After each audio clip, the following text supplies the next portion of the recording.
Antes de iniciar a pauta aqui, nós temos vamos.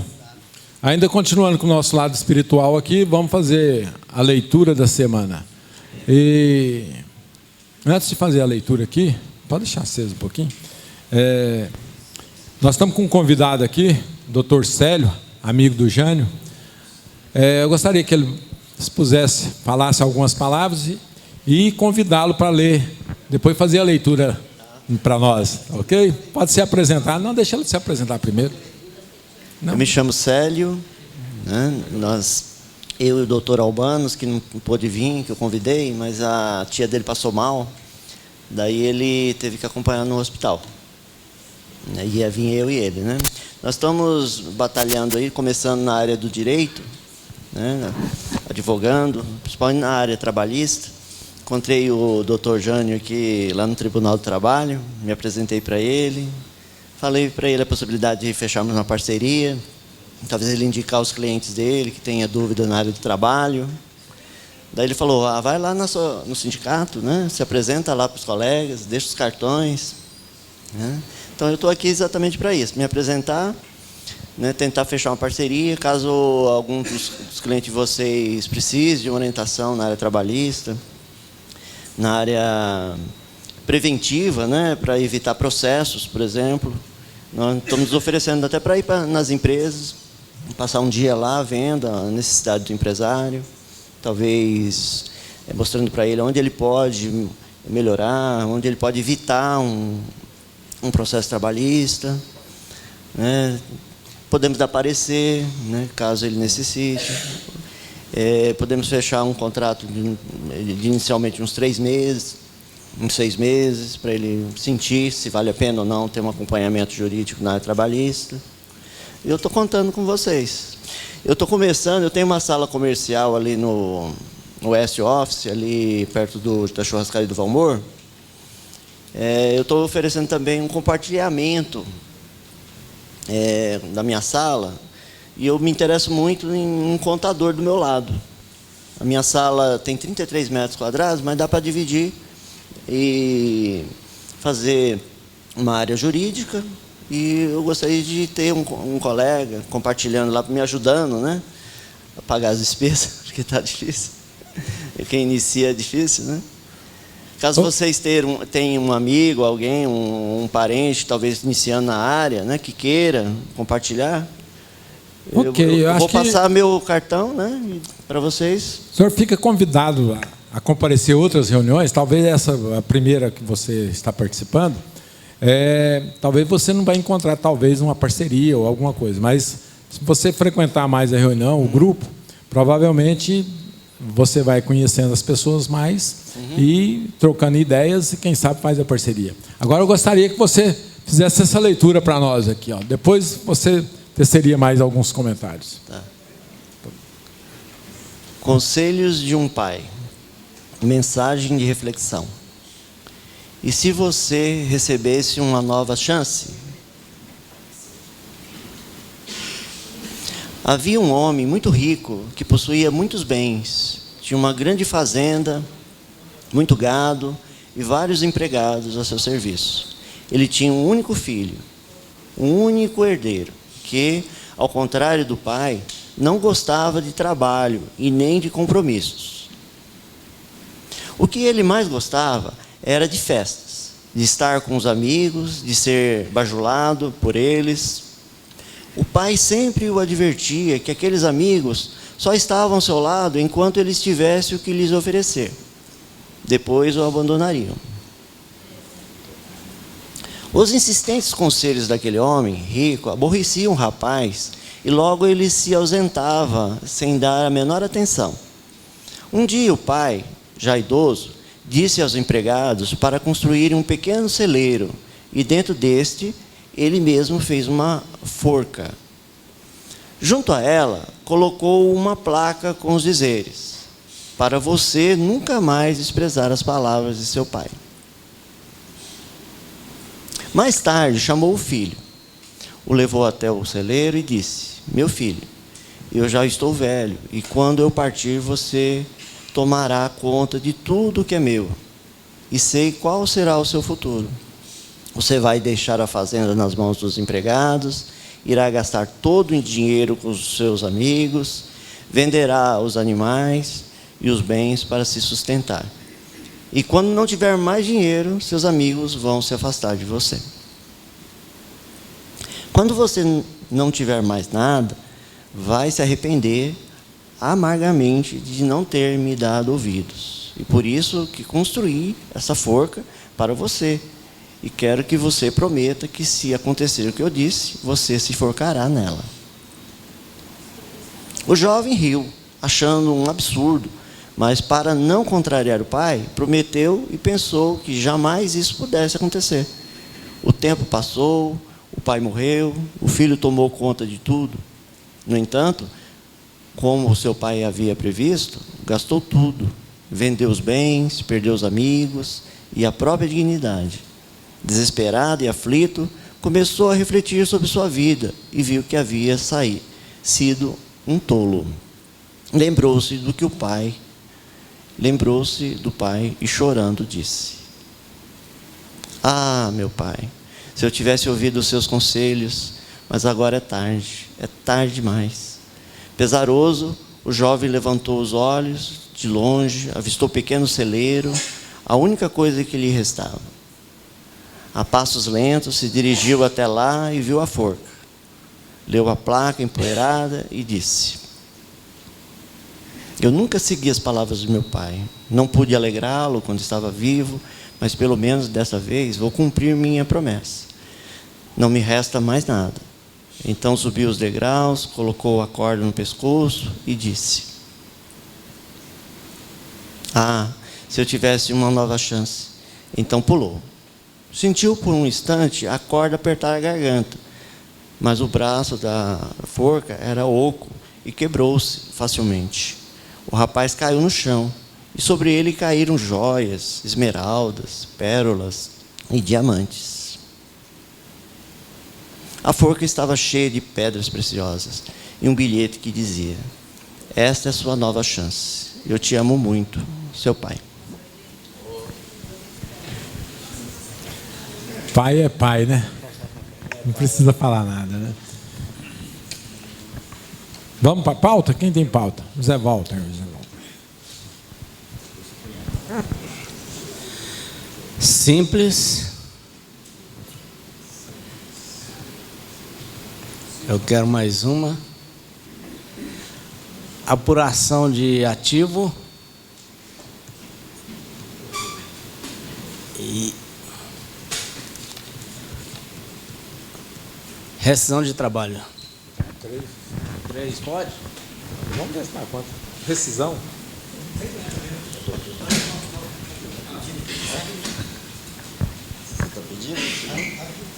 Quem é o próximo? Ivandro? É Constituição, mas é em conjunto. Constituição.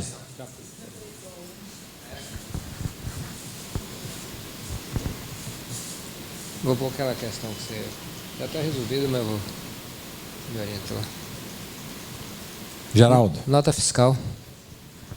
Eletrônico ou sem eletrônico? Nota fiscal de serviço eletrônico. Geraldo. Vou pegar uma parceria com você aqui. Só? Mais nenhuma não? Então tá bom.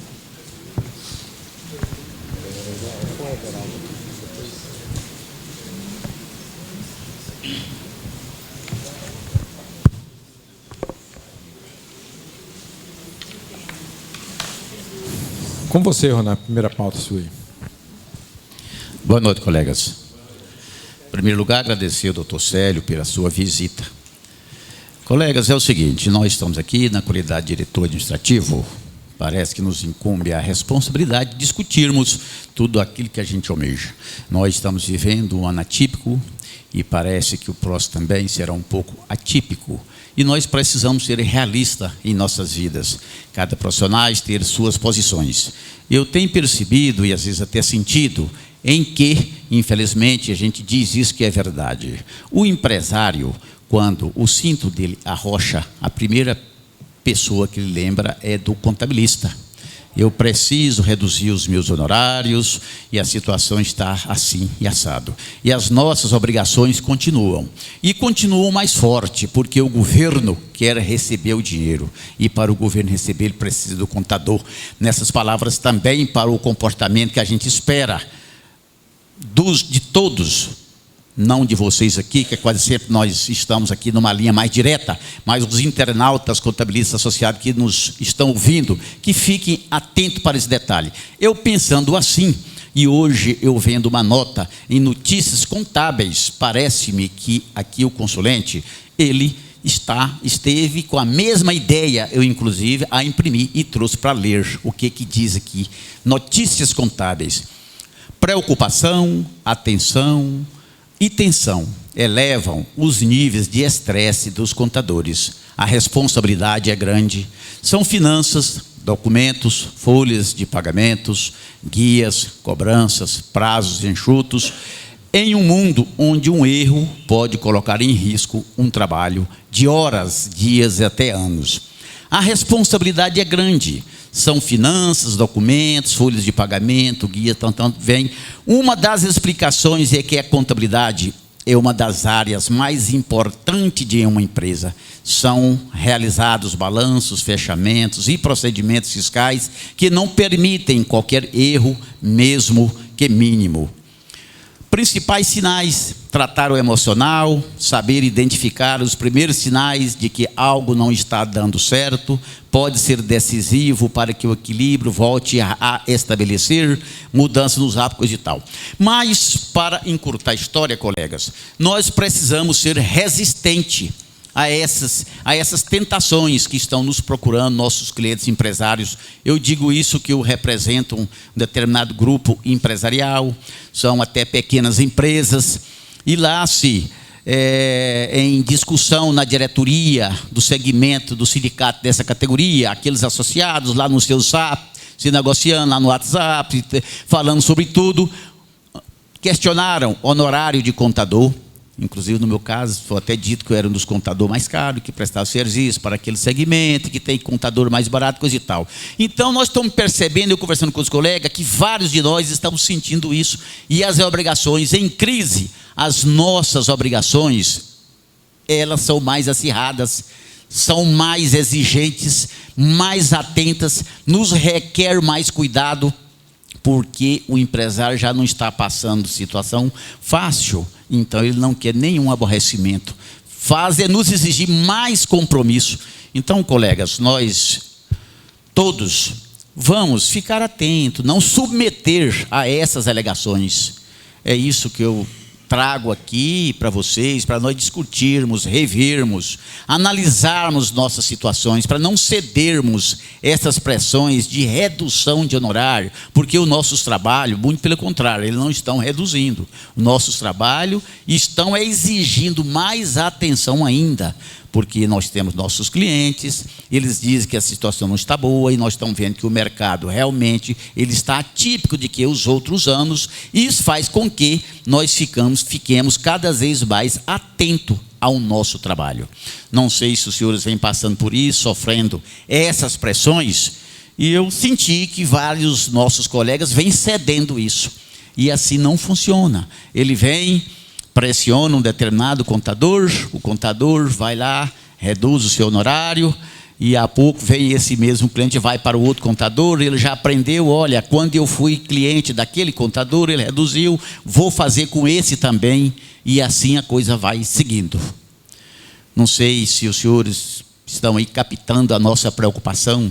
Então nós temos que fazer o dever de casa, é mostrarmos para ele das nossas obrigações, nossas responsabilidades, né? O compromisso que nós temos com a empresa dele, igual está dizendo aqui nessa matéria, às vezes, né, trabalhos de anos de dedicação, um simples detalhe que você se deslizou, talvez pelo estresse da vida, a nossa folha de pagamento não é reduzida, e às vezes nós somos muitas vezes instigados pelos nossos colaboradores, arrochou o cinto deles, eles querem também que nós aumentamos os salários, e às vezes, muitas vezes eu digo, se eu estava até dizendo para algum desses clientes, das profissões regulamentadas, quando se contrata o serviço de um advogado, aquele contratante, ele espera que vai encontrar lá no escritório aquele advogado que ele contratou, que seja o advogado A ou B.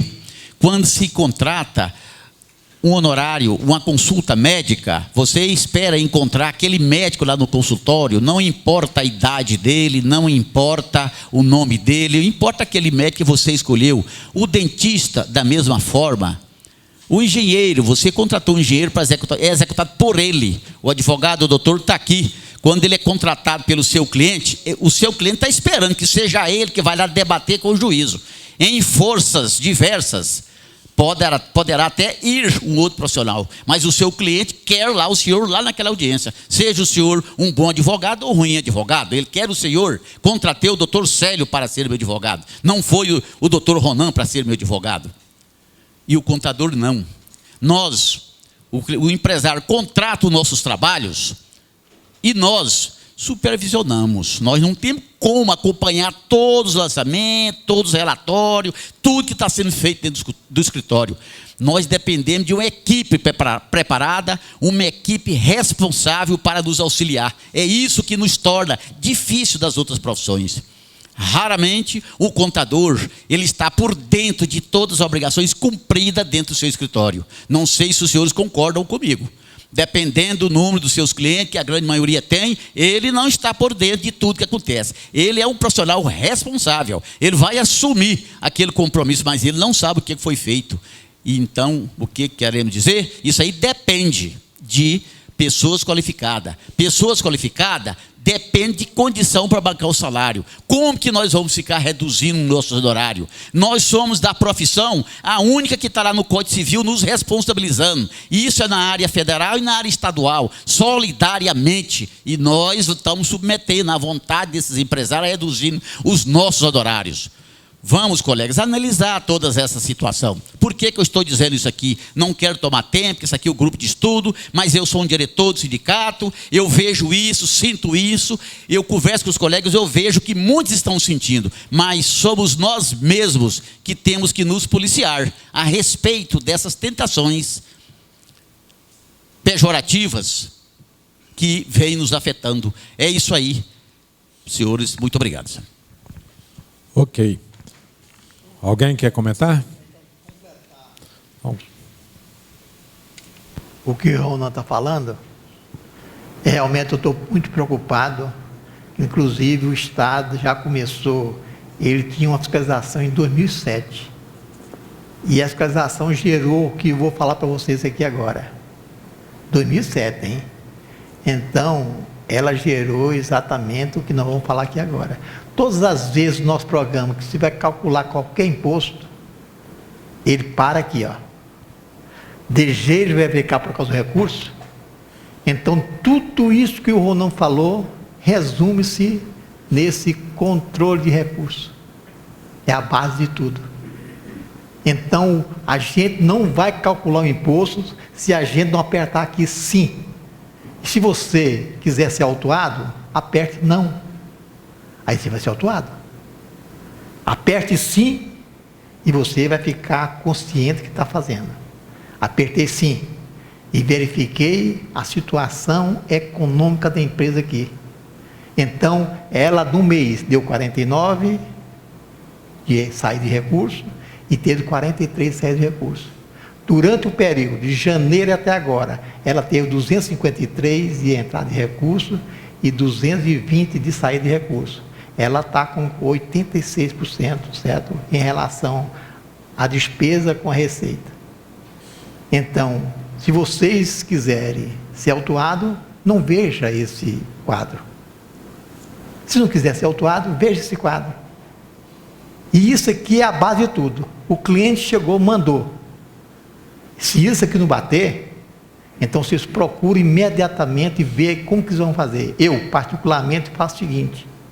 Se o controle não deu para bater, eu chego, altero a nota fiscal do cara, fala mais, falsifico a nota fiscal para mais, pago o imposto e ainda falo para ele, você poderá ser autuado por omissão de nota fiscal. Mas ele jamais vai ser autuado porque eu deixei ele ser autuado. Então aqui, eu faço isso desde 2007, nunca veio fiscal me procurar, e aquele que não fizer, agora o Estado vai começar a fiscalizar todos eles. Então, aqueles que ficar na situação, a única saída é voltar novamente e aumentar a receita e pagar o imposto. Não tem jeito. Isso aqui é uma coisa muito rudimentar, mas é a base de tudo para você ter uma contabilidade quase perfeita, tá? Isso que eu faço para vocês. Só pormenorizando a questão aqui, que o Everaldo colocou assim: se você falar não, você vai ser autuado. Falar sim, quer dizer, você clicar ali no nosso programa, não tem nada a ver com autuação ou não autuação. Você tem consciência que você está fazendo um serviço correto, inteligente e tendo um planejamento tributário dentro da sua caixa, receita e despesa. Receita e despesa. Eu, inclusive, analisando esse relatório aí, eu acho que dependendo da despesa que a empresa tem, eu acho que, inclusive, a diferença está pouca. Poderia aumentar mais a receita. Porque um diferencial de R$30 mil, dependendo da despesa, a não ser que está lançado todas as despesas aí já está sobrando isso aí de líquido. Toda despesa. Agora, o nosso programa, realmente, ele é muito eficiente nesse relatório. Esse relatório traz uma informação muito grande para os colegas que trabalham com o nosso programa, porque, na realidade, você vai deixar o caixa do seu cliente estourar, se quiser deixar. Quer dizer, mesmo que você não tome a atitude que o presidente está falando aí, que aumenta a nota fiscal, mas você já tem o quê? Um motivo para você entrar em contato com o seu cliente, alertá-lo que no próximo mês ele tem que fazer um faturamento melhor e, em diante, continuar fazendo esse faturamento ou ensiná-lo a fazer um controle de despesa e receita. Agora, que realmente o Cefaz vai voltar a fazer essas, através do PG10, eles já sabem o que tem lá de receita, e o próprio se integra. Então, e a própria nota fiscal eletrônica também, né, que ele sabe quanto você comprou e você declara quanto você vendeu. De repente, essa margem de compras fica muito além das vendas, obviamente, ele vai te convidar. E ele vai te convidar como? Através de uma auto-infração. E aí, como defender? Não vai ter como fazer a defesa. O jeito é chegar lá e pagar. E, inclusive, dentro da Lei Complementar 123, existe a previsão que, quando você tem uma auto-infração, você pode ser desenquadrado também, né? Então, nós temos que ter muito cuidado com isso. É onde o Ronan colocou, e os empresários ainda chegam, em nós, nos nossos amigos, em todos, procurando reduzir honorários, né? Então, realmente, a gente... Agora, fazendo uma leitura, está descobrindo. O cara alertando o contador da seguinte forma: o contador faz o básico. Quando ele faz o básico, o que agregou para o cliente? Nada. Então, nós temos que ser mais políticos, mais influentes, levar orientações para o cliente, tipo isso. Isso é uma orientação. Você comprou mais do que vendeu, você está tendo um déficit aqui de receita, você tem que tomar essa posição, essa decisão, senão vai acontecer isso. Você pega um relatório desse, leva para ele, já é alguma coisa que você está comunicando com ele. Então, você está o quê? Mostrando serviço. E ele alerta da seguinte forma: tudo bem que você toma cuidado com a administração do seu escritório, é importantíssimo, mas que você, ao invés de ficar 50% do seu dia ou do seu trabalho tomando conta da administração do seu escritório, você saia pelo menos um dia para visitar os clientes e mostrar para ele como você trabalha, a forma que você trabalha, o trabalho que você desenvolve. O que vai fazer? Ele vai conscientizar que realmente você está tentando ajudá-lo, né? Às vezes, ele até... É uma coisa que eu não concordei com ele, Mas ele fala que às vezes você pode fazer parceria com o gerente de banco, informar um banco melhor, de taxas melhor para o cliente. Eu, geralmente, eu não uso muito esse ritmo, essa situação, não. Porque muitas vezes você faz... A pior coisa que eu acho é fazer apresentação de coisas perigosas, né? De repente, você apresenta um cidadão para fazer um empréstimo, para descontar um cheque e dá uma zebra danada, e o cara, ó, fiz isso porque você me apresentou. Então, nesse ponto aí eu discordei um pouco. Mas, na realidade, nós precisamos visitar mais os nossos clientes e colocar para ele o que realmente nós fazemos, né? E que ele alerta também, porque hoje, com o advento da nota fiscal eletrônica, XML, tudo, o que acontece? Nós estamos importando praticamente tudo. Nós temos condições hoje de diminuir a mão de obra dentro dos nossos escritórios. Então, o que vai sobrar para nós? Planejamento tributário.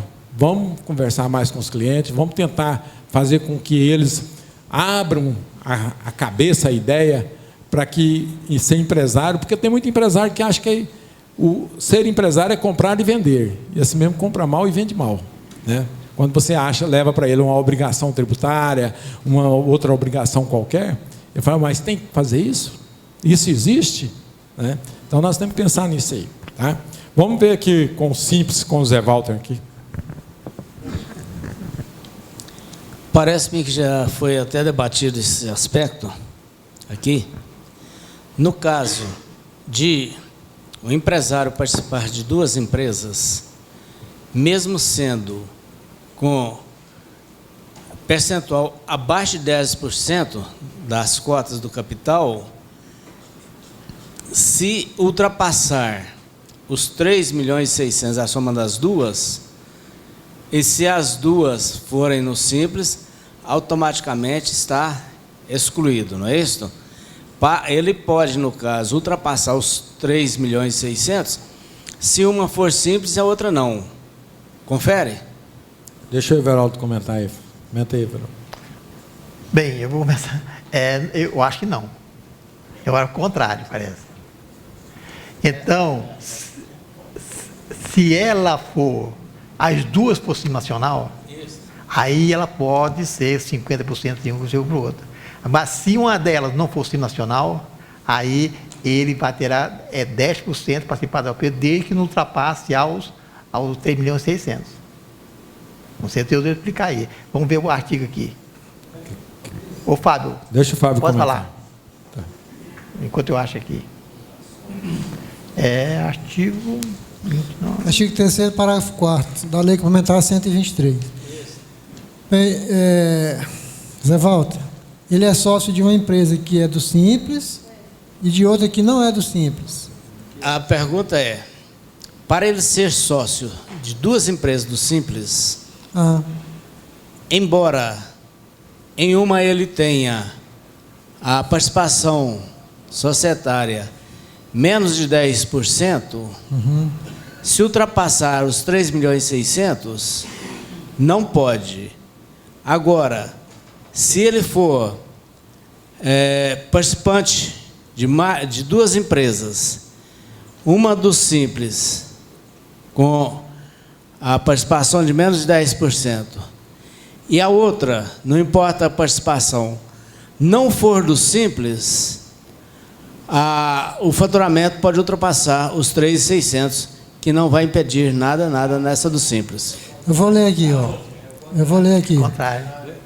Vamos ver o Fábio. Parágrafo 4º do artigo 3º da Lei Complementar 123. Não poderá se beneficiar do tratamento jurídico diferenciado previsto nesta lei, né, a pessoa jurídica paga a luz aí para mim, ó, cujo titular ou sócio participe com mais de 10%. Não, gente, vamos ver aqui, pô.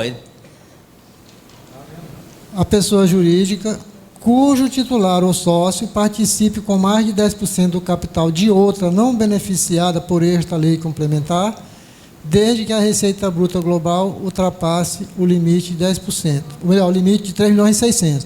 Então, ele fala aqui, não poderá ser cujo titular ou sócio participe com mais de 10%, no seu caso é menos de 10%. Né?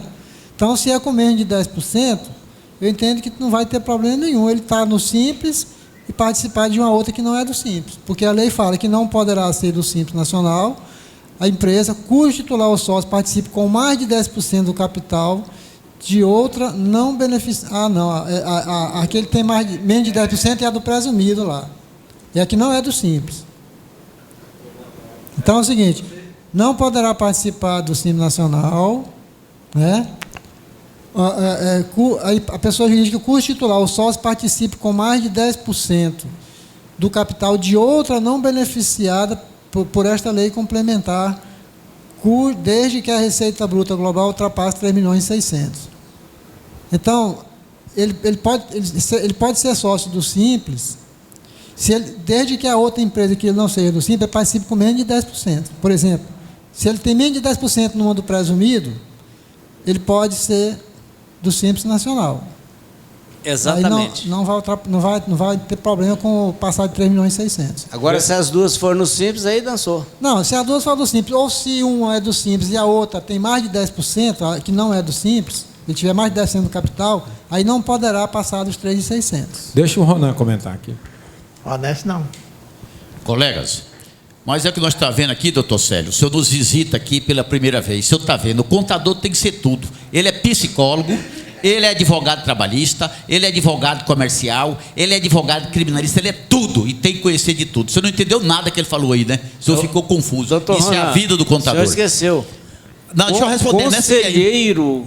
Deixa eu só continuar nessa aqui, Zé Valdo. Da vida particular deles também. Ah, sim, pois é, conselheiro da vida particular. O que eu entendi aqui, se eu falar besteira, é que os cabelos já estão um pouco branco, mas eu quero dizer o seguinte: a pessoa pode ter, se eu falar errado, me corrija, pode ter as pessoas, os sócios, os empresários, pode ter quantas empresas queiram, como sócios, daquelas empresas, 10, 20 empresas, do mesmo grupo, desde que somando as receitas não ultrapassa o limite, que hoje é 3.600.000. Correto? Correto. Tudo bem. 2 empresários. Eu tenho uma empresa aqui com Jânio, ela está no Simples. E eu tenho uma empresa com o diretor Joeli, a empresa do Jânio está no Simples. Eu não posso constituir uma empresa com o diretor Joeli fora do Simples, que eu tenha mais de 10% da empresa com ele. Eu posso faturar, posso ser sócio lá da Petrobras, que eu ali, mas eu só tenho 9%. Aí eu posso ter uma empresa no Simples com o Célio.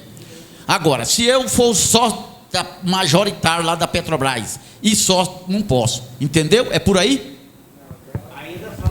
Não, aí é o seguinte. Eu não posso ser sócio de uma empresa fora do Simples acima de 10%. Certo. Pode, não. Pode. Não. Você não pode, Ronan, você não pode ultrapassar os 3 desde que a 3.600.000. receita não ultrapasse os 3.600. Mas eu estou dizendo o caso, a empresa, se ela está fora, é que ela ultrapassou 3.600, certo? Então, mesmo ela pode, exatamente, Geraldo, muito bem colocado. Se a empresa, ela pode até não estar no Simples, mas se a receita for inferior a 3.600, por que se ela for inferior a 3.600? Eu posso participar com mais de 10%, porque se ela fosse do Simples, somando com a outra, também estava no limite, posso ser. É por aí. Doutor Ronan. Espera aí, vai lá, Zé Walter. Veja bem, se eu tenho uma empresa no Simples, ela fatura, digamos, 2 milhões, e eu participo com 5% de uma outra que faturou 1 milhão, tudo tranquilo. Agora, se os meus 5% for, aliás, faturou 2 milhões, então 2 com 2 dá 4. Se a minha for no Simples e a outra não, tudo tranquilo. Agora, se as duas for no Simples, não pode. Embora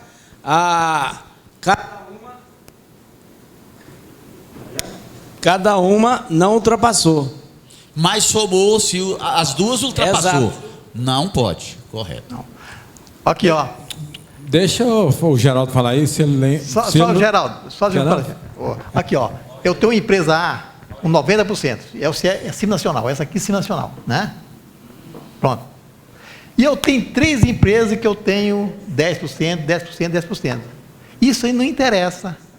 Eu posso, né? Tu me embora, então. Não interessa. Desde que o faturamento não ultrapasse. Não. Não tem problema. Não, Geraldo. Essa aqui com é mais de 10%, tá no teto aí. 5 ou 10% não tem problema. Essa aqui, ó. Com mais de 10%. Espera aí, deixa o Everaldo acabar o raciocínio, depois essa aqui é nacional, tem 90%. Eu posso ter 500 empresas aqui com 10%, não tem problema nenhum. Tá? Só isso que vai acontecer. Agora, se ela ultrapassar, uma dessas aqui ultrapassar, ou colocar 11 aqui, aí sim, aí soma tudo. Tá? Veja bem. Lê aí, desde que ela não seja no simples. Não. Pode ser no simples.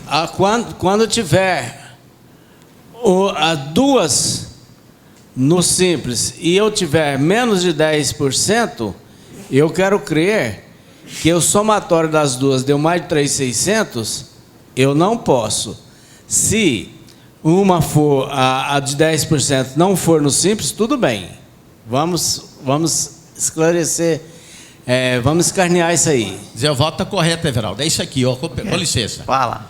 Essa empresa está no simples. Tá. Certo? Tá.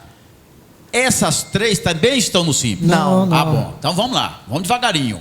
Essas três não estão no simples. Aí Ok. eu posso. Ok? Mas o voto está dizendo o seguinte: essas três aqui estão no simples também. Só porque somando a receita delas ultrapassou 3.600. Aí não pode. Aí não pode.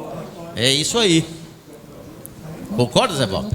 Concordo. Então. Aí tem que desse dar jeito. 3.600, não tem problema. Mas se ultrapassar... Essa aqui, a primeira de 90%, está no simples. Tá. Essas três aqui não estão no simples. Ok. Pode continuar com essa aqui. Ok. Essas três aqui estão no simples, mas a receita das quatro ultrapassou 3.600. Certo. Não Ok. pode. Olha, e outra coisa, eu posso ter 3 empresas A, B, C, eu tenho 90 numa, tenho 50 na outra, tenho 50 na outra, a somatória dela toda, não ultrapassar o 3 milhões, está dentro.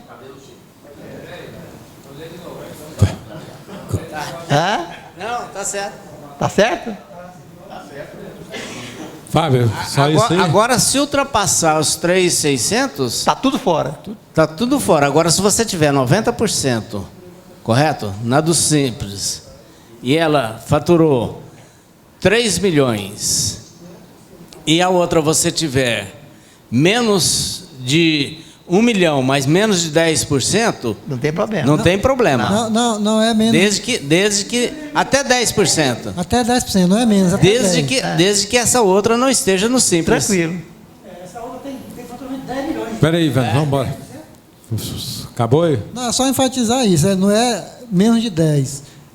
Com mais de 10 não pode, com menos de 10 Pode. Até 10. Até 10 pode. Quem tinha uma definição boa disso aí era o Geraldo, porque ele estudou muito isso aí. Lembra ainda, Geraldo? Mas fala, Geraldo. Pausadamente, assim, você fala, explica aí. Não? Então, Então, deixa o microfone com o Zé Walter aí, vamos falar apuração do ativo. Eu gostaria de que alguém conhecesse algum profissional, e pelo que nós estávamos conversando, eu dizia, deve ser da área de administração, para avaliar uma empresa, que são 2 sócios, e eles vão fazer separação amigável, cisão. Correto? Se alguém tiver e conhecer, por favor, eu gostaria que passasse a mim. Deixa o Fábio colocar ali. Eu tenho um camarada e é contador e fez um curso agora em São Paulo, está afiado para isso aí. Mas você me liga que a gente localiza o telefone dele. A cisão é amigável? Avaliação de empresas. Amigável. Amigável, né? Isso aí, geralmente, você vai... tudo bem, vai indicar mas você vai ter que trazer lá no CPC a valor presente. Você não esquece que essa empresa, se ela está no simples, ela estava, não está mais, viu? Como é que é? Você não esquece que essa empresa que vai ser cindida, tanto ela que tanto as duas empresas já vão ficar 5 anos expulsas do simples. Todas as duas estão 5 anos expulsas da condição de simples, viu? Bem lembrado, tá bom. Microfone. Não importa. Também. Eles estão expulsos do Simples. Participou de cisão, foi Simples, não é? Entrou na parte de cisão, corporação, qualquer coisa, fez parte de uma situação dessa daí, como dizer, ajeitou ela para a vida das empresas, os sócios resolveu fazer qualquer um agrupamento, separação, qualquer coisa, resolveram e abandonaram a condição de Simples. Evandro, não tem mais ideia. Aqui o artigo 9 aqui, ó. Tá é isso mesmo. Artigo 9? É. Não, inciso 9. Nono Artigo 9 ali, ó. Quarto, Nono. parágrafo quarto. É esse aí mesmo. Do artigo Quarto. Quarto, nono. É isso aí. Artigo 4º. Parágrafo quarto, inciso Quarto, 9. inciso 9. Pois é, mas qual o artigo? Artigo 3º. É o... Artigo 3º, parágrafo quarto. Pois é, ué. Fala o inciso, mas não fala o artigo, não adianta. Meu caso agora? Não, o seu ainda não. Não? Vamos ver ali com o Zé Walter ainda. Rescisão, Rafael. Só voltando aí, no caso, se eles, ao invés de fazer uma cisão, um retirar, aí não tem problema. Tem. Porque, olha bem, a constituição da outra empresa, disfarçadamente, foi originada da baixa dessa empresa. Característica de cisão. E se não for no mesmo ramo? Não interessa. O capital veio proveniente de uma baixa da empresa e eles vão considerar uma cisão. Outra pergunta é o seguinte: o empregado já é aposentado, ele tem problema de saúde, está afastado por saúde. Boa, isso é boa. E ele não quer pedir para sair, porque está aguardando que a empresa mande embora. A empresa não vai mandá-lo. Exatamente. O que fazer? Mas, escuta, essa pergunta, você que fez ela aqui hoje, uma pessoa Não. veio exatamente hoje, foi uma maior confusão aqui a respeito desse assunto, certo? E nós trouxemos exatamente isso aí para o grupo. Deixa... Repete. Eu vou nominar nomes que... Não precisa talvez... nominar, não. Por exemplo, Bento. Vamos falar o nome do Papa afastado. Bento. Se aposentou. Eu não tenho certeza... Não, se aposentou por problema... Não por problema de saúde, sim por tempo de contribuição. Ele tem um problema de coração e não está dando conta de trabalhar. E está sendo afastando do serviço, não comparecendo. Isso aí tem uns 3, 4 meses ou mais. Ele faz de tudo para a empresa mandá-lo embora. E a empresa não quer mandar, porque o FGTS, a multa é alta. Como proceder nisso aí? Nosso consultor é o Adair, mas hoje nós estamos com o doutor Célio aqui, ele ofereceu consultoria na área trabalhista. Se ele quiser responder... Ele tá aposentado? Aposentado por tempo de serviço. Por tempo de contribuição, ele está aposentado por tempo de contribuição. Mas vamos... Não, invalidez ou tempo de contribuição? Vamos apertar mais um pouquinho, só para completar a pergunta. Deixa... Então, o doutor está com a resposta lá, vamos ver o que ele fala, depois eu faço o fórum. A empresa está depositando o FGTS dele? Está. Tá? E ele retirando. Isso aí está complicado. Deixa eu ver o Adair aqui, o comentário, depois eu passo. Ele aposentou por tempo de serviço. Pode trabalhar normal, porque poderia trabalhar normal, é claro. Agora já não pode mais porque está doente. Nessa condição, se ele não se afastar para tratamento de saúde, a empresa só tem um caminho, dispensá-lo. E afastando no caso, vamos sobre a dispensa. Se dispensar, como o Zé Walter falou, a multa rescisória é normal. A menos... apura-se através do extrato a base de cálculo da multa, embora ele tenha sacado tudo. Mas isso aí não importa. Voltando à condição, entrando de licença, ele ficará afastado normalmente. A empresa não vai poder demiti-lo durante 5 anos. Além disso, tem súmula do Tribunal Superior do Trabalho que diz que, mesmo com 5 anos, a mais de 5 anos, também a empresa deve mantê-lo à disposição do vínculo. Caso ele venha se reabilitar futuramente, o cargo estaria à disposição dele. É isso que diz na lei. Mesmo não sendo acidente de trabalho. Mesmo não sendo acidente de trabalho. Artigo 475 475, da CLT, e tem a súmula 100. Deixa. Me fugiu agora. O Ronan quer comentar aqui, depois eu passo para você aqui. Deixa o Ronan comentar aqui. Pelo que o José Walter falou, o empregado está regularmente registrado, recebendo mensalmente a todo o seu salário. Não, porque ele não está comparecendo ao serviço. Quer dizer, a situação dele na empresa, digamos, tá? A empresa está cumprindo regularmente a Ele tá situação ativo. de empregadora. Agora, ele está provocando a empresa que o demita. Isto é chantagem. Isso é uma demissão por justa causa. Se não entrar no artigo 482 da CLT, pode colocar procurar aí no Supremo Tribunal Federal jurisprudência. Ele não pode fazer isso. É só conseguir testemunhas, provas materiais, e de preferência, numa situação dessa, como ele está dizendo isso, quer dizer, peça, contador da empresa, peça para o empregado, mas por que está querendo isso? Olha, aqui nós fazemos isso só mediante documento, faça sua correspondência para a empresa, dizendo da sua intenção. Aí ele vai lá dizer, eu quero que me demita, que eu não posso mais trabalhar, por isso você pega o documento na pasta, arquiva o documento, demite por justa causa. Ele não pode pressionar a empresa dessa maneira. Está aqui dentro do artigo, vamos entender que entra aqui no artigo 482 da CLT. Onde é que vem aqui, Adair? Pois é, está aqui e decide o que é que vem aqui, ó. Constitui justa causa para a rescisão do contrato de trabalho pelo empregador.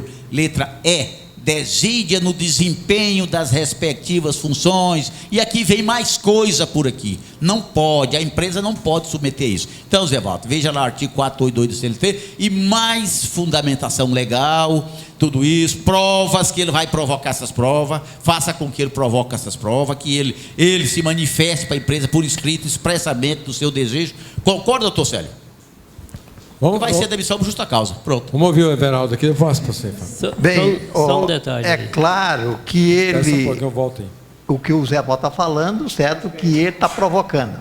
Mas isto aí, certo, não, essa provocação que ele faz, e ninguém poderá provar que ele está fazendo isso, a não ser que o que ele falou, que você chega lá, faz aquilo, então não pode provar. Então, na minha concepção, ele vai levar atestado, vai levar atestado, e é o seguinte, é muito fácil, ele está velho mesmo, então ele deve morrer logo, né? Pois é, aí é o seguinte, ele está sofrendo do coração,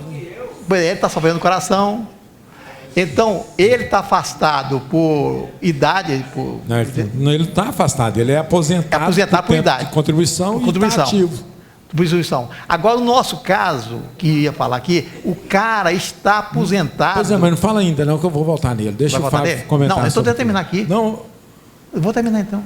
Não, mas no seu caso eu vou entrar nele depois. Não, vou entrar. Nesse caso específico dele, ele está afastado por tempo de serviço. Ele não está comparecendo. Eu não faria o que o Ronaldo está mandando fazer. Ele vai pegar atestado, e ele vai ficar falando, se ele pega um atestado hoje, e pega outro atestado, completou 15 dias, durante 60 dias ele não vai poder pegar mais outro atestado. Então ele está faltando, ele vai ter que vir trabalhar. Se ele não vier trabalhar, é falta para ele, certo? Eu não vejo problema nenhum, certo? Dele estar fazendo tudo, porque o empregador está com tudo. Eu não vou mandar embora, porque se eu mandar embora, eu vou te pagar uma indenização que, se você ficar durante 10 anos comigo, é viável ainda você ficar com você aqui, certo? E se tiver falta, não tem problema. Peraí, fala aí, Fábio. Com relação ao 475 da CLT, peraí. Ele fala o seguinte, que o Adair mencionou: o empregado que for aposentado por invalidez terá suspenso seu contrato de trabalho durante o prazo fixado pela Lei da Previdência Social para a efetivação do benefício. Aí vem a questão, no caso dele, não é por invalidez. Não. Pois é.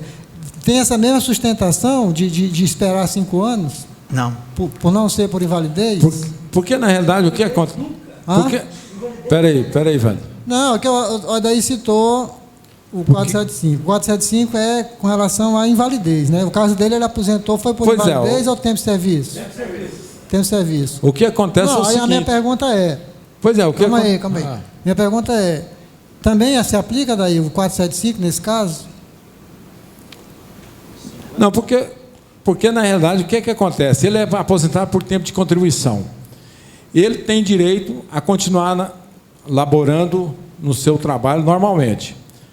Agora, o que acontece é que ele ficou doente. Aí ele tem que fazer a opção pelo benefício, não é, Adair? Porque ele já tem um benefício que é a aposentadoria. Se ele sair por atestado médico, auxílio-doença, ele não vai ter auxílio-doença. Não, porque ele já tem um benefício. Ele tem que fazer a opção pelo benefício maior. Ele não pode acumular 2 benefícios. Pois é, ele não pode acumular 2 benefícios. O que acontece? Vai dar uma licença de 15 dias para ele, a empresa vai assumir os 15 dias. Se por acaso essa licença for mais tempo, ele vai continuar recebendo a aposentadoria dele. Ele não vai acumular 2 benefícios. De quanto tempo for, aí o patrão vai cair numa situação difícil, porque ninguém quer um empregado que não está produzindo. Ele vai ter que fazer uma opção, no caso do Everaldo, vou ficar 10 anos com o empregado, porque eu manter ele 10 anos aqui é mais barato que a multa. Não tem essa sustentação de ficar 10 anos, ele não é por invalidez, não existe isso. Calma, nem 10 nem 5. Eu estou falando é auxílio-doença. Auxílio-doença não pode acumular 2 benefícios. Ele está aposentado, já recebendo um benefício da Previdência. Se a licença, o médico der uma licença de 1 ano para ele, ele vai ficar encostado 1 ano recebendo só a aposentadoria.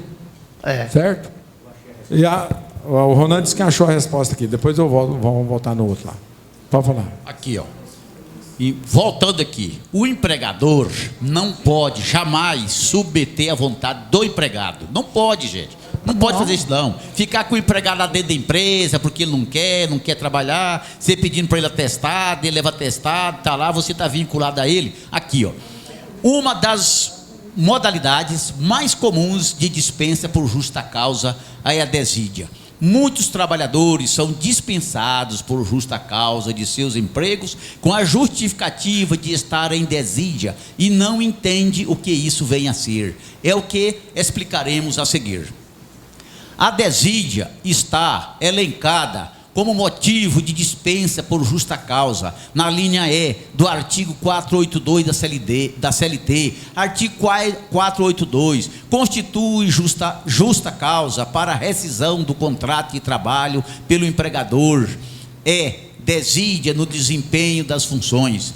Mas, afinal de contas, o que é desídia? Desídia nada mais é do que a ideia de negligência, desatenção, desinteresse por parte do trabalhador em relação aos seus serviços. Para que fique caracterizada a desídia, porém, é necessário que tal comportamento do trabalhador seja reiterado, é o caso de José Valto, comum, habitual, um único dia em que o trabalhador tenha prestado o seu serviço com desatenção, por exemplo, não caracteriza a desídia e impossibilita a dispensa por justa causa. Aconselha-se ao empregador, assim que notar os primeiros sinais de condutas que reiteradas caracterizam a desídia do trabalhador, repreendê-lo com advertência ou até mesmo suspensão, para que sirva de alerta ao trabalhador e este melhore o seu desempenho em suas funções, ou em uma eventual reclamação trabalhista, tenha como comprovar os atos habituais de desatenção e descuido que caracterizaram a desídia. Podemos citar como exemplo que caracterizam a desídia do trabalhador: aquele que chega várias vezes atrasado ao seu trabalho, deixa de atender clientes agendados, ou que frequente o estabelecimento comercial, não cumpra com suas obrigações que lhe foram impostas, entre outras. Há quem entenda que e aqui vem, então é isso, ele já disse, saiu da empresa, não quer mais trabalhar, me demita, eu falto um dia, eu falto 2. Advertência nele, testemunha com os empregados, testemunha, advertência, justa causa, e vai lá para a justiça. Adair, você queria comentar alguma coisa? Era isso aí? Tá. Deixa eu terminar com ele. Você quer... Pois aí eu vou ser o advogado. Eu ia passar os seus casos. Tá bom. O advogado do diabo aqui, né? Aí o Rolando falou. O Rolando falou da desídia. Acontece que o rapaz está doente. Ele não vai chegar o desempenho dele, ele é provocado pela doença que ele tem do coração, que não está conseguindo mais. Ele vai chegar atrasado do emprego. Chegou atrasado do emprego? Chegou. Então, corta o dia dele, a hora dele, corta o remunerado, certo? E vai, porque essa provocação que existe, certo? Mas o que ele está fazendo é um provocando o outro para que um mande embora e ele não quer pedir para sair, certo? É a queda de braço. Então, é o que eu falei bem claro. Às vezes, certo, mandar embora ficava bom, mas acontece que essa multa é tão alta que eu brigar 10 anos com um cara, que ele venha, põe um serviço assim, merreca para ele lá, ele vai chegar atrasado, eu vou cortando, e ele está aposentado mesmo, ele vai receber da aposentadoria, e no dia que ele trabalhar, ele vai receber aquele produto que ele trabalhou. Então, é mais compensável eu aturar essa pessoa durante tanto tempo, do que ele mandar embora, eu tenho que pagar uma indenização alta para ele. E eu continuaria embirrado com ele até um dos dois desistir. Fábio, fala aí.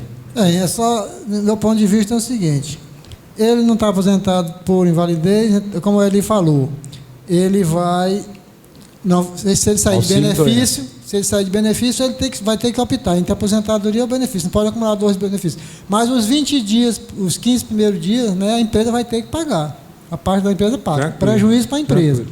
Agora, vem a segunda questão. Entre uma empresa manter um funcionário desestimulado, suscetível de uma sabotagem, eu acho que é a inteligência do empresário, porque quando você contrata um funcionário, você já está correndo o risco de ter que demitir pagando os 40%, a bem da empresa. Então, eu acho que muitas vezes, embirrar com o empregado, que vai estar desmotivado, suscetível de uma sabotagem com prejuízo incalculável para a empresa, é melhor mandar embora. Bem, então, só para completar aqui, eu discordo do Fábio, porque eu coloco no local que não tenha perigo de fazer sabotagem, pronto, e vou cortando. E outra coisa, se eu mandar esse danado embora por causa de desídia, o que acontece? Ele vai juiz e a cabeça do juiz que vai julgar depois. E se esse danado juiz achar por bem, não, isso não foi desídia, isso foi a incapacidade dele e você não verificou eles, e vai causar o quê? Ele vai ter que pagar a indenização dele. Eu não faria, jamais, não provocaria jamais o desídia, porque é o perigo que ele vai correr. Eu ficaria com ele no local onde que ele pode não dar prejuízo para a empresa e ir por lá, claro. Deixa eu ouvir o Rally aqui, vai. Nos 30 dias que ele faltar, já pode. Já pode. O quê? No caso, falta 30, 40, 60 dias. Não tem problema, não manda embora não. Deixa o Rally falar aí rapidinho. Bom, eu acho que o que o Everaldo falou bem, mas o fato é o seguinte, o empregado, na hora que ele aposenta, ele já tem direito de sacar o fundo de garantia. Já sacou. Mas para efeito da multa rescisória, o cálculo continua. O cálculo continua. E é muito mais viável para o empregador dispensar o empregado, se não quer, se ele já não está rendendo o suficiente, do que manter ele. Porque, na realidade, esse empregado ele pode ser mantido. Ele pode ser mantido, só que ele não vai dar retorno para a empresa. Porque ele está desmotivado. Então, e é perigoso realmente dispensado por justa causa, a não ser que ele cause uma justa causa. Aí dá tudo. Eu tenho uma contraproposta disso aqui, deixa o Rolando encerrar aqui. Olha, colegas, é o seguinte, parece que está delongando, mas isso acontece no dia a dia das nossas profissões. O doutor Célio está aqui, ele é um advogado atuante. Vamos ver se o senhor concorda comigo. O juiz não é lei, não. O juiz ele é um estudioso, é um estudante que conhece a lei. Mas nós somos advogados e conhecemos igual a ele para melhor. Então o juiz não faz o que a cabeça dele manda, não. O juiz faz o que a lei manda. Ele é obrigado a cumprir a lei. Concorda, doutor? Vai depender. O senhor tendo um empresário dessas condições, qual seria a recomendação para o seu cliente empresário? Cabe ao advogado provar em juízo, né, que o empregado está violando, né, o código, né? Agora, tem prova melhor do que testemunhal dentro da empresa? Prova documental que o empregado formalizou aquilo, prova de testemunha dos empregados, não. Se ausentou, cadê o cartão de ponto? Ele estava ausente? Estava. Por que você não veio aqui na quarta, quinta e sexta da semana? Fraco. Não, porque eu não quis. E por que você não veio quarta, quinta e sexta do mês tal? Também porque eu não quis. Então, se o juiz fala, cidadão, você tem que ir para casa mesmo.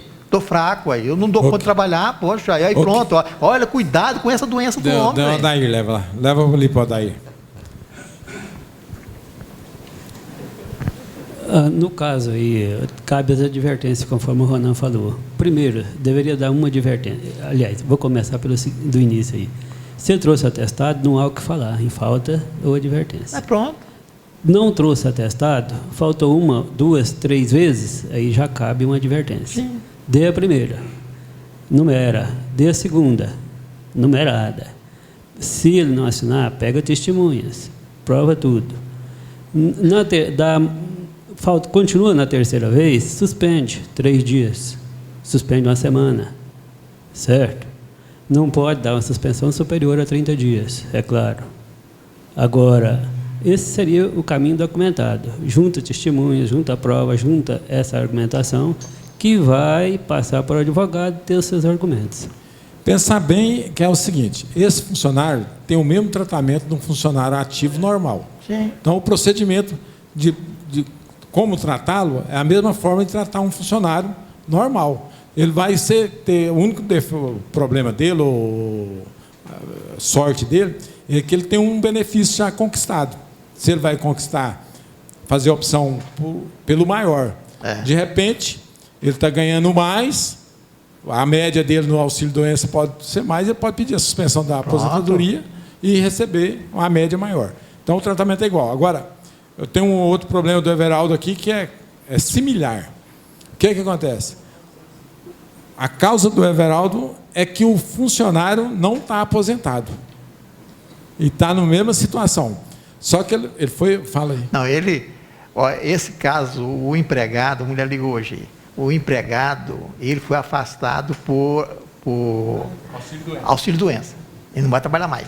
Aí passou o tempo, né? Ele não vai trabalhar mais. Então ela quer... Aí ele pediu para sair. Aí esse sim pediu para sair da empresa. Aí ele já gastou o fundo de garantia. Aí nós estamos discutindo. E se ele não pedir para sair? Ele ficava eternamente lá também, mesmo jeitinho dele. E eu sou obrigado a mandar embora o empregado porque ele foi aposentado por invalidez? Pô, eu sou obrigado? Não. Não. Então fica lá eternamente, igual isso aí, ó, vai verificar, é o que o Minho está falando, vamos ver o que é o benefício maior para a empresa. Eu indenizar o danado lá, quantos anos trabalhou, esse cara trabalhou 25 anos, quanto que vai dar a indenização desse cara para lá, gente?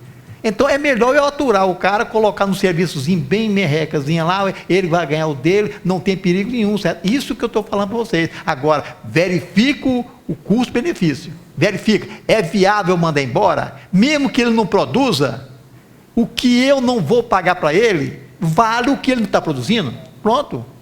Everaldo, só um minutinho ali. Everaldo não está entendendo o que eu coloquei. Demitido por justa causa, não tem multa de FGTS, só tem saldo de salário e aquelas ervas, Everaldo. Mas eu estou falando para você, é um perigo você mandar embora por justa causa, porque a pessoa, ela tem saúde debilitada, gente, e quando for na justiça, ele vai comprovar tudo, ó, eu não trabalho, eu não sou incapacitado, porque eu trabalhei durante 20 anos na empresa, e agora não estou dando conta de trabalhar, pronto. Pois é, Everaldo. E aí, eu não estou usando comprar porque eu sou incapacitado. Eu não estou fazendo isso por minha vontade, não. Eu não dou conta de trabalhar. E o juiz vai dar ganho de causa para ele, gente. Não provoque, não dê, é melhor deixar o danado lá quietinho, gente. Não, mas existe a lei que te ampara tranquila, desde que você esteja dentro da lei. Agora, nesse caso é diferente, porque esse caso aí é que nós falamos. Ele aposentou por tempo de contribuição, está ativo na empresa e adoeceu. Adoeceu. Aí vai ter o tratamento de um empregado normal. Agora, no caso seu aí, o empregado afastou por auxílio-doença, não estava aposentado, afastou por auxílio-doença e o contrato dele é suspenso. Suspenso. Suspendeu o contrato, dentro de 5 anos, ele não tem condições de retornar, Auxílio doença não, já invalidez. decidiu que ele não tem condição de Aposentadoria por retornar? invalidez. Não, esse do Everaldo aqui. Já não tem condição de retornar? Aposentadoria. Tudo bem, mas pelo menos ele decretou a aposentadoria por invalidez, então já está desligado. Suspende o contrato. Mas, assim, mas eu tem que não esperar os sou- 5 anos, né? Eu Né? não sou obrigado a mandar ele embora. Agora, se você quiser para sair, né? Não, você não é obrigado. Não. Você está desobrigado, ele não pode exercer nenhuma atividade mais. Ele aposentou por invalidez. Não, suspende o contrato por 5 anos. Se ele tiver alguma coisa a receber, você acerta depois. Concretizou. É por invalidez. Tá ok. Vamos matar esse trem aqui logo que deu. A Divina não quis falar hoje? Mas nesse caso aí, mesmo que ele tenha sido suspenso, o contrato de trabalho suspenso, se a empresa mandar embora, ele tem que pagar a multa, não? Como que a empresa vai mandar embora se ele já está inválido? Não, tudo bem. O INSS já vai ampará-lo. Pois é, mas o INSS... Ele vai sacar o fundo de garantia, o contrato é suspenso até indefinidamente. Eu sei, mas mesmo nesse caso aí, a empresa não pode mandar embora. Se ele mandar embora, ele tem que pagar a multa. Contrato suspenso não manda embora, porque se ela tem a opção de suspender o contrato, por que ela vai rescindir o contrato? Não vai rescindir. Ok? Divina, não quer comentar nada, não? Eu levo o microfone aí. A Divina hoje está... Não estou entendendo ela, não. Não quer não. Quer não? Então, manifestou, calou, consente. A pauta sua era essa do empregado aí? Era. Então, vamos aqui com o Ivandro aqui. Constituição.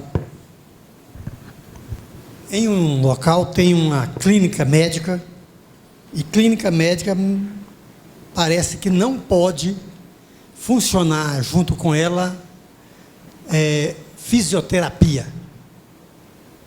Tendo fisioterapia, não pode ser no mesmo ambiente. E a fisioterapia, também eu tenho visto aí, o SEBRAE constitui MEI. Eu achei, parece que não deveria. E estou vendo constituir MEI. E pode ser simples, então? Pode ser simples. Simples ela pode. No anexo 3 ainda, fisioterapia. Agora, MEI, tem aquele problema de profissional, do profissional liberado. Profissão regulamentada. E eu tenho visto... Profissão regulamentada, acho que não pode ser MEI, não pode? Pode. Eu tenho visto pessoas que procuram o SEBRAE e saem de lá e me mostram lá uma inscrição. SEBRAE é doido, só. CNPJ, MEI, feito no SEBRAE. É doido. Está pagando pelo MEI. Deixa o Ivandro finalizar. Continuando aí o seguinte. Essa pessoa que constituiu o MEI de fisioterapia está fornecendo nota a um SPA, trabalhando em um SPA e fornecendo nota de fisioterapia, constituída pelo SEBRAE. Como fica essa situação? Ô, Ivandro, se pegarem, né? Está autuada. Mas sabe quando que vai pegar?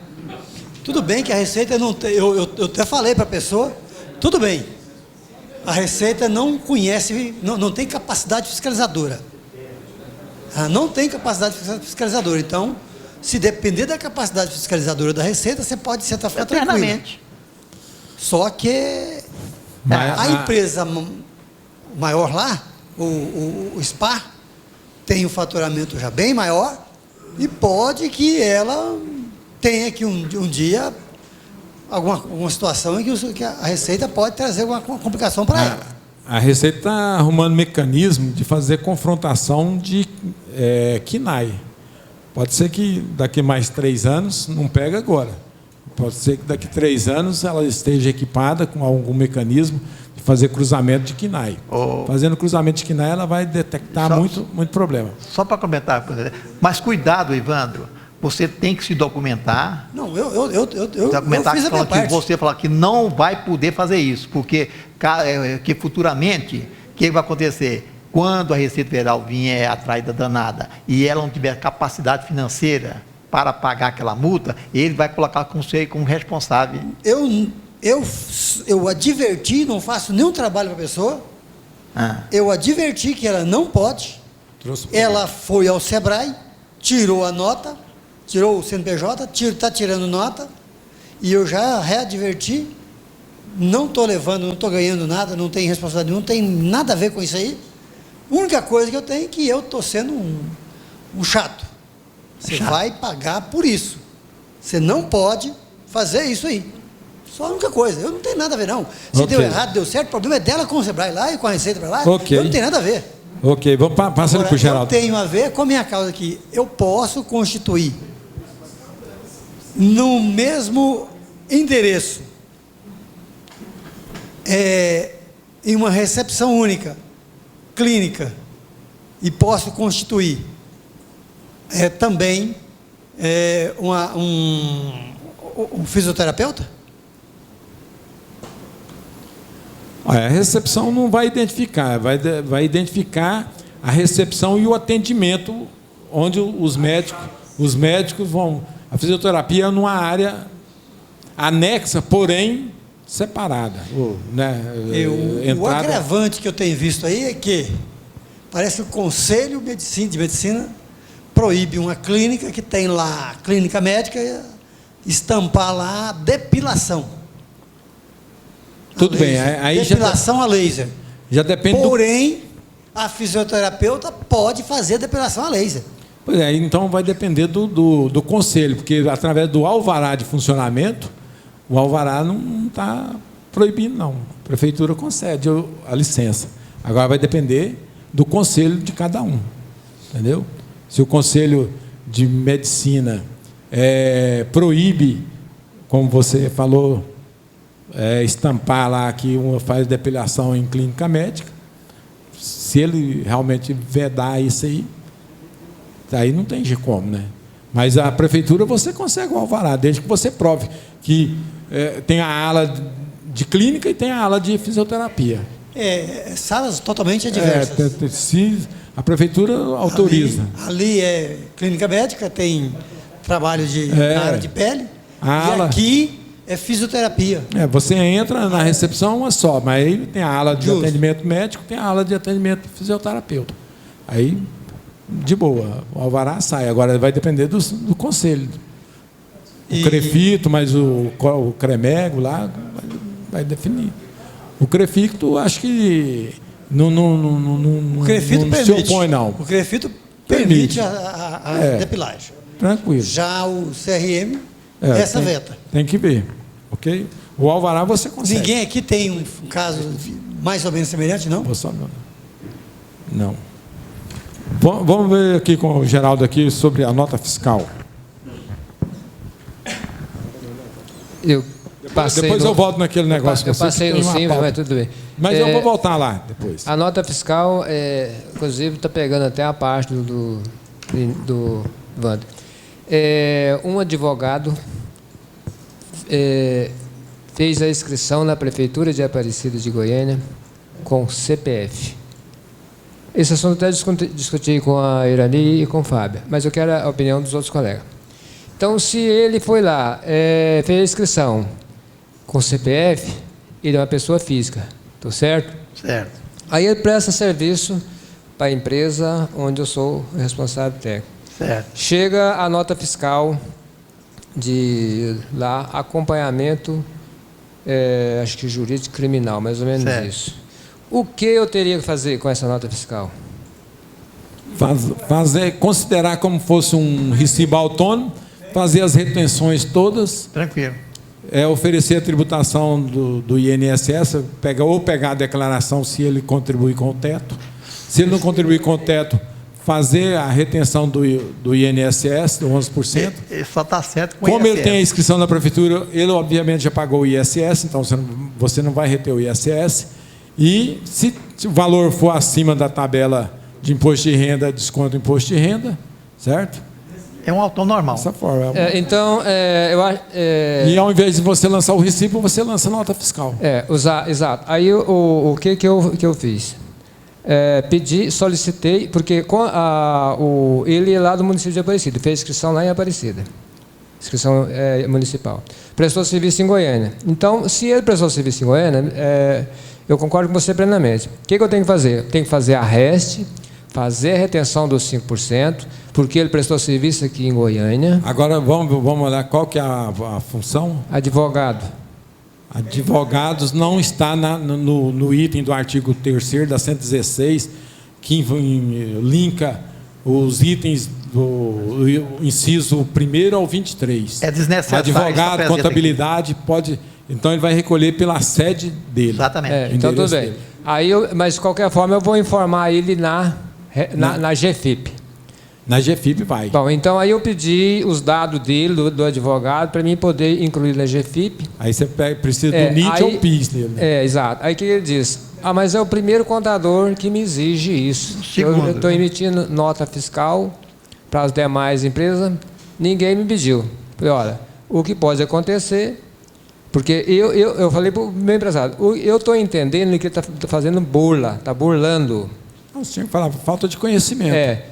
Porque ele está dando nota fiscal, vê se passa. Porque aí, como o Fábio me ajudou lá, na Ação Normativa 971, no artigo 47, no inciso 5, ela diz o seguinte, que nesse caso, ele não precisava nem emitir a nota fiscal. A empresa teria que incluir...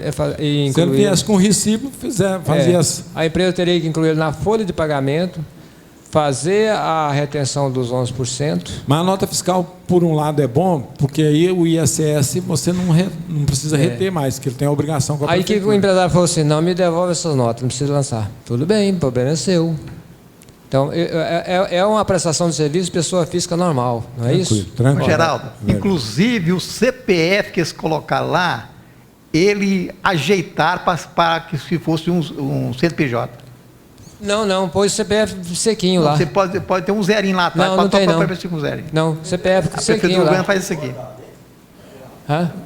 Deixa o Eudes comentar.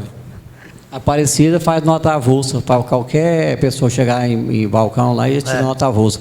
A questão que o Geraldo também falou aí, que fala a pessoa que é o primeiro contador, é porque muitos não têm a coragem de confrontar, porque fala assim, acha que o advogado, né, porque normalmente fala conhecimento das leis, ele tem medo às vezes de confrontar nesse sentido lá, né, dessas exigências. Mas se ele tem que ser firme, exatamente o que o Geraldo fez. Isso aí também é o que certo, perfeito.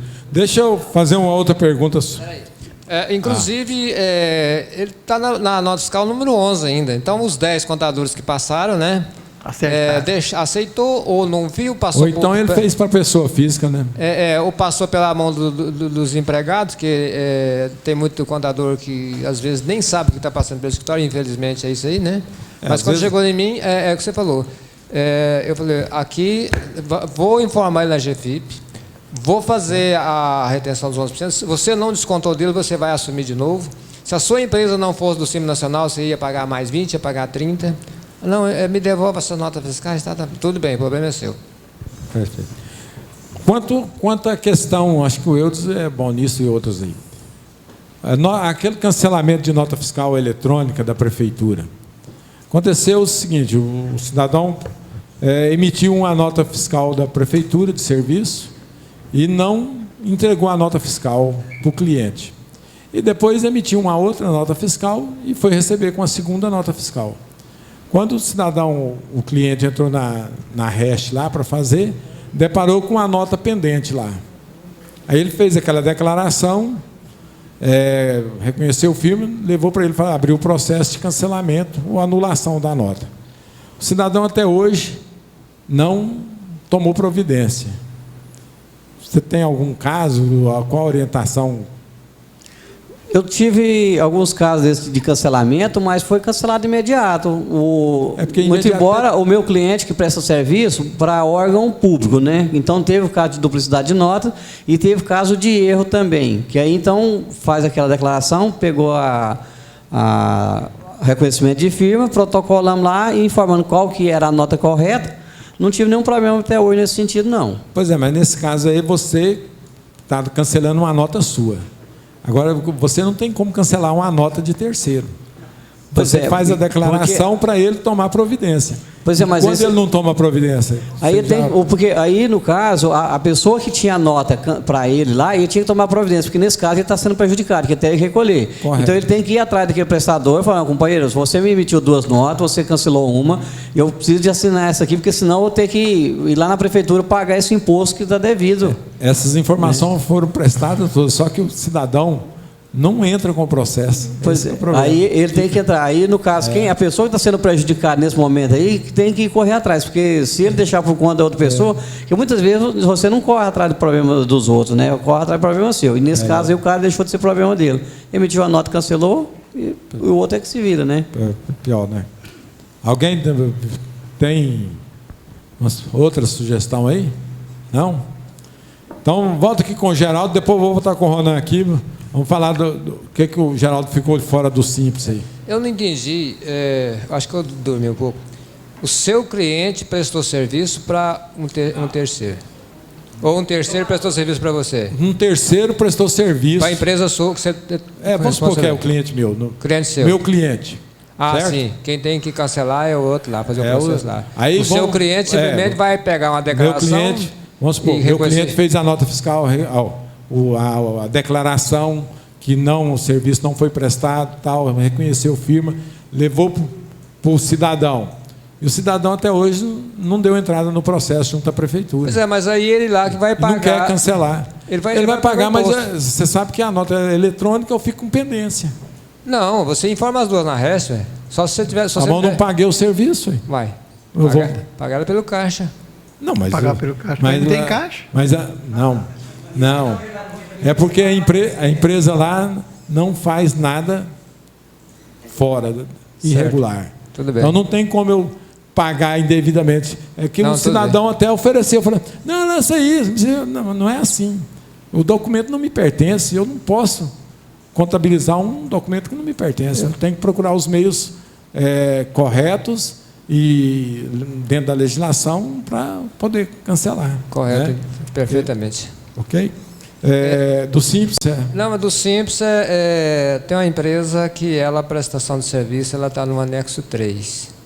Agora, além da prestação de serviço, ela está representação comercial. Aí, bom, então, os serviços, lá quase 100%, no anexo 3. Tem algumas notas que vai para o anexo 6. E aí, quando vai no anexo 6, ele pede o valor das 12 folhas de pagamento anterior. Correto isso aí? Aqui lá é só para efeito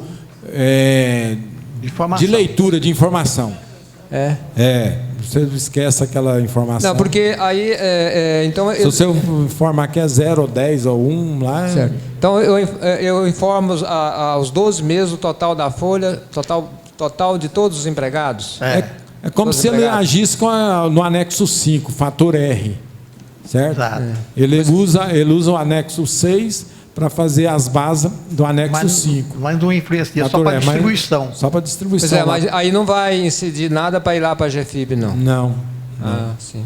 Ela começou... Agora, só te cortando um pedacinho que eu entendi aí, você disse que representação tem algum serviço que é do anexo 3? Ela presta serviço, mas é de tudo do anexo 3. 6, né? 3. Não, representação é anexo 6. Não, peraí. Ela faz representação. Ela secundária. Concomitantemente, ela tem 2 KNAI lá. Ela tem ela presta serviço em várias prestações de serviço no anexo 3. E incluiu a representação. A representação comercial é poucos. É para, acho que 2 empresas lá. Beleza. Pensei que ela era só representação. É quase insignificante o valor da receita dela de representação comercial. Mas se ela é representação comercial ou intermediação de negócio, aquela tem que ir para o anexo 6, correto? Correto. Os demais vai para o anexo 3. Aí, quando vai fazer, ele pede as folhas. Não vai alterar nada o valor da GFIP lá, a Previdência, não? Não, é só informação. Então tá beleza. Mas acontece, Geraldo. Anexo 4 também pede, né? Você não poderia jamais pegar aquela parte que os empregados, que é do anexo 3, colocar lá. Então você vai colocar os empregados que participam do anexo 6. Pois é, mas aí é muito relativo, porque um pode ir hoje lá para prestar o serviço. Faz proporcional. A melhor coisa faz proporcional à receita. Ah, é? A folha é 1.000, a receita é 10 mil. Eu posso fazer uma proporção na... Põe por a bola. É o melhor sistema proporcional. Achei que ia colocar o total da folha. Né? Eu tenho uma pauta aqui ainda, mas eu vou passar para o Ronan aqui, que ele achou justa causa aqui. Seguinte, colegas, às vezes a gente tem que reportar para clarear mais sobre aquela justa causa aplicada sobre o empregado de auxílio-doença, que tem uma decisão lá do Tribunal Superior do Trabalho, que vem dizendo: o empregador pode demitir por justa causa um empregado afastado por auxílio-doença previdenciário, mas a demissão só produzirá efeitos quando não houver mais o motivo ensejador do benefício. Ponto, entendemos. Ou seja, não pode mandar. Tem que esperar cessar o benefício para mandar embora. Só porque vem aqui embaixo agora dizendo: o relator do recurso de revista, ministro Gelson Azevedo, analisou o tema em seu voto. O afastamento do empregado por mais de 15 dias por motivo de doença é causa da suspensão do contrato de trabalho caracterizada pela sustação dos efeitos decorrentes do vínculo de emprego, continuando, contudo, em vigor o contrato de trabalho. Ou seja, as cláusulas contratuais não se aplicam durante o período de suspensão, inclusive a faculdade do empregador de demitir o empregado. Então, aqui está no Tribunal Superior do Trabalho. O empregado afastado nessas condições por doença, ele não pode ser demitido enquanto estiver nesta condição. É uma decisão do Tribunal Superior do Trabalho. Bem, pessoal, não sei se vocês viram a instrução. Não, chegue-se. A instrução normativa nova que saiu agora sobre a obrigatoriedade da DCTF para as empresas do Simples e para as empresas inativas. Tem muita gente aí que trabalha com empresa inativa. Então, eu gostaria que o Fábio falasse um pouquinho da IN aí. Tirei a boca do... Fala aí. Como ele falou, tem algumas alterações da IN 1599 que trata da DCTF. Né? Então, começando aqui, o inciso 4º do artigo 3º. Estão dispensadas a apresentação da DCTF, o inciso 4 sofreu uma pequena alteração. As pessoas... A IN que trata da DCTF é a 1599. Ela sofreu recente alteração pela IN 1646. Então, artigo 3º. Estão dispensadas a apresentação da DCTF. Inciso 4º. As pessoas jurídicas e demais entidades de que trata o caput do artigo 2º, desde que estejam inativas ou não tenham débitos a declarar a partir do 2º mês em que permaneçam nessa condição, observado o disposto no inciso 3º do parágrafo 2º. Ou seja, se a empresa está inativa ou não tem débito a declarar, ela tem que deixar de entregar a DCTF a partir do 2º mês em que permaneça nessa condição. Então, se eu em janeiro tive movimento, entrega a DCTF. Em fevereiro eu não tive movimento, estou inativo, ou então não tenho débito a declarar, eu também entrego. Só a partir do 2º mês é que eu deixo de entregar.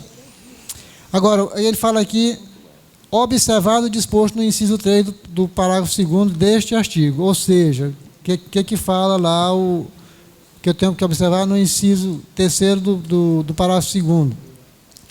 Lá no parágrafo 2º fala o seguinte: não estão dispensados de apresentar a DCTF as pessoas jurídicas e demais entidades que tratam o artigo 2º que estejam inativas ou não tenham débito a declarar em relação ao mês de ocorrência de evento nos casos de cisão, incorporação, fusão ou cisão parcial ou total. Aí vai ter que entregar.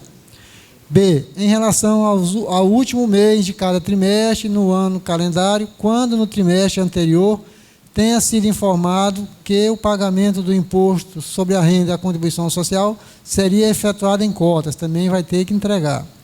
Em relação ao mês de janeiro de cada ano calendário, também tem que entregar a DCTF.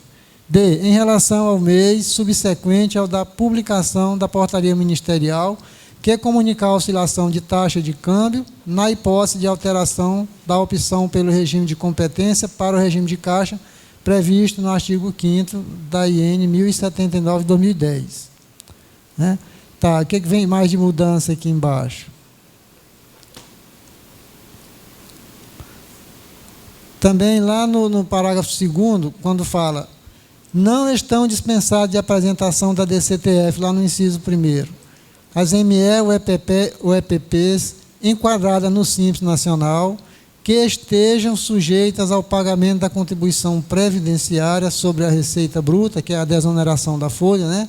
Nos termos do inciso 4 e 7 do caput do artigo 7º, as quais deverão informar na DCTF os valores, 2 pontos. Eu só vou observar aqui.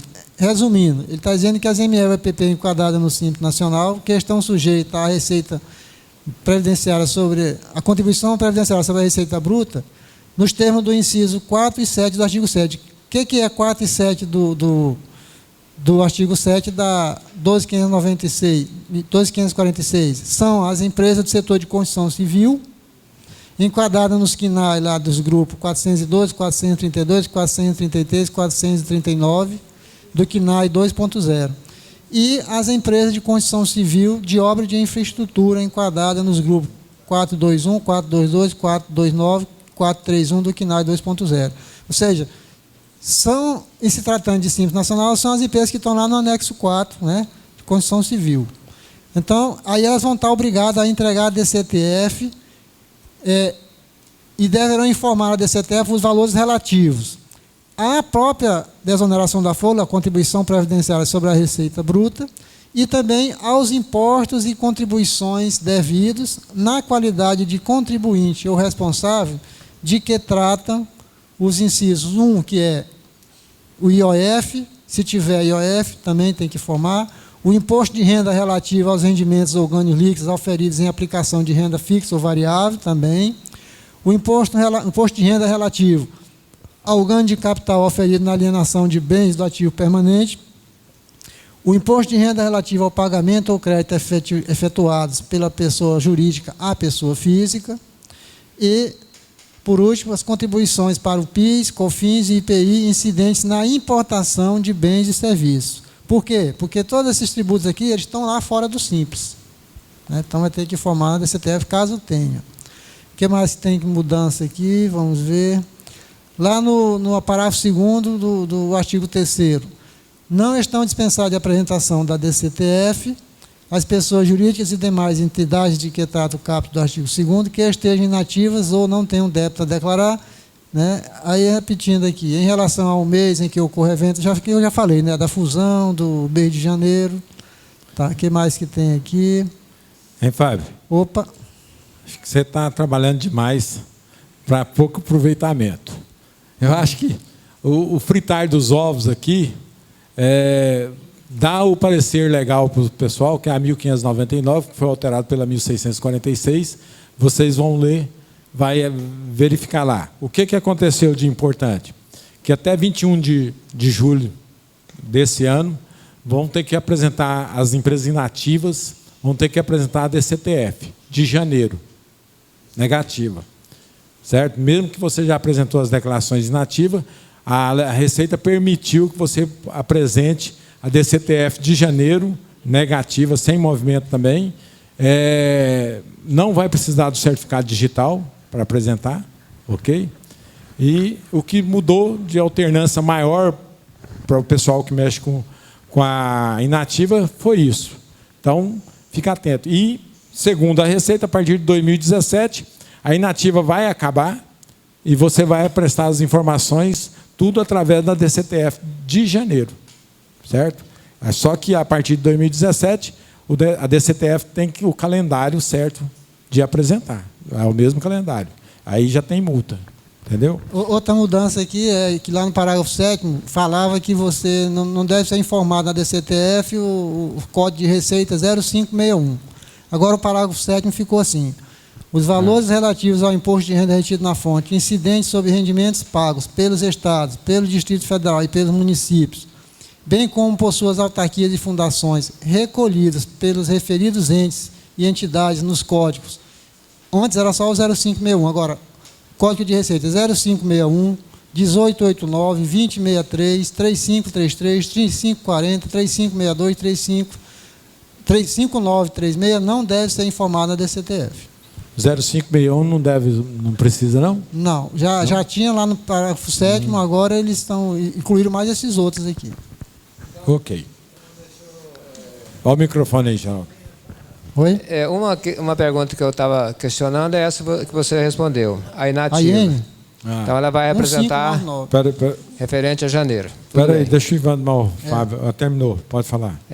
Uma das questões que eu estava em dúvida é essa que você já falou. A empresa já vem inativa há vários anos, então ela vai ter que informar essa de janeiro, agora, né? Agora a outra... Só de janeiro, como ela é negativa, a empresa está inativa, então janeiro... Ela está inativa há vários anos. Ela tem um parcelamento, mas o parcelamento não é considerado operacional. Não tira ela da inatividade. Então, vai apresentar janeiro. A outra questão ali, eu tinha entendido que se a empresa tem a retenção do imposto de renda dos empregados, a empresa do Simples, ela ia ter que... Caso poderia informar. Ela teria que fazer, mas já estou falando ali que o 0561 não vai informar. Correto. Mas o imposto de renda, se caso ela estiver obrigada lá pela... Essa aí já é as empresas do Simples, enquadrada no anexo 4, que está obrigada a desoneração. Exato. Fazer. Então, no mês que ela tem a desoneração, ela tem que fazer a DCTF para informar. Neste mês que ela tem a desoneração e vai estar obrigada a informar, e se por acaso tiver algum evento que houve retenção de imposto e algum tipo daqueles outros impostos que foi elencado ali pelo Fábio, dentro da instrução normativa, aí você é obrigado a informar também, juntamente com a desoneração. Então, resumindo, ela está no anexo 3, ela não está obrigada a fazer DCTF. Não. Só do Simples. Fechou. E ainda tem mais, no parágrafo 6º aqui fala, a ME e a PP, de que trata o inciso 1 do parágrafo 2º, que seria a construção civil, construção de obra de infraestrutura, que tem a desoneração da folha, deverão apresentar a DCTF somente em relação aos meses em que houver valores da desoneração. Correto. A informar. Bem, pessoal, registrar mais uma vez a presença do Dr. Célio aqui, agradecer ao Jânio por fazer o convite, e uma boa noite para todos, e terça-feira nós estamos aí, ok?